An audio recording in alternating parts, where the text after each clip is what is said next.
The word secrecy is repugnant in a free and open society, and we are, as a people, inherently and historically opposed to secret societies, to secret oaths, and to secret proceedings. We decided long ago that the dangers of excessive and unwarranted concealment of pertinent facts far outweighed the dangers which are cited to justify it. Even today, there is little value in opposing the threat of a closed society by imitating its arbitrary restrictions. Even today, there is little value in ensuring the survival of our nation if our traditions do not survive with it. And there is very grave danger that an announced need for increased security will be seized upon by those anxious to expand its meaning to the very limits of official censorship and concealment. That I do not intend to permit to the extent that it's in my control. And no official of my administration, whether his rank is high or low, civilian or military, should interpret my words here tonight as an excuse to censor the news, to stifle dissent, to cover up our mistakes, or to withhold from the press and the public the facts they deserve to know. For we are opposed around the world by a monolithic and ruthless conspiracy that relies primarily on covert means for expanding its sphere of influence, on infiltration instead of invasion, on subversion instead of elections, on intimidation instead of free choice, on guerrillas by night instead of armies by day. It is a system which has conscripted vast human and material resources into the building of a tightly knit, highly efficient machine that combines military, diplomatic, intelligence, economic, scientific, and political operations. Its preparations are concealed, not published.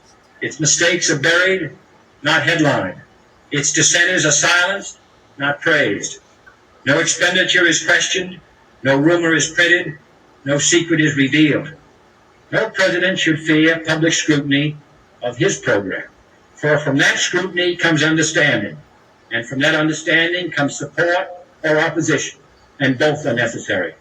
I am not asking your newspapers to support an administration, but I am asking your help in the tremendous task of informing and alerting the American people. For I have complete confidence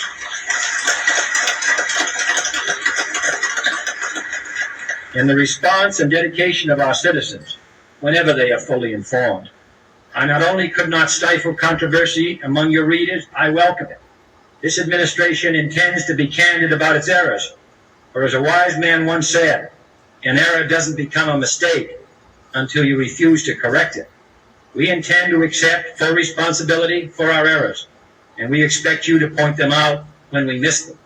Without debate, without criticism, no administration and no country can succeed, and no republic can survive. That is why the Athenian lawmaker Solon decreed it a crime for any citizen to shrink from controversy.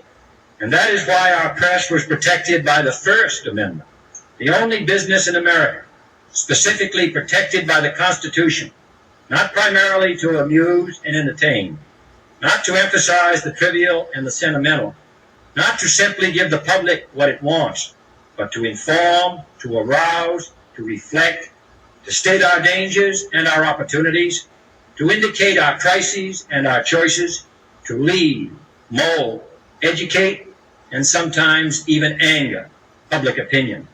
This means greater coverage and analysis of international news, for it is no longer far away and foreign, but close at hand and local. It means greater attention to improved understanding of the news, as well as improved transmission. And it means, finally, that government at all levels must meet its obligation to provide you with the fullest possible information outside the narrowest limits of national security.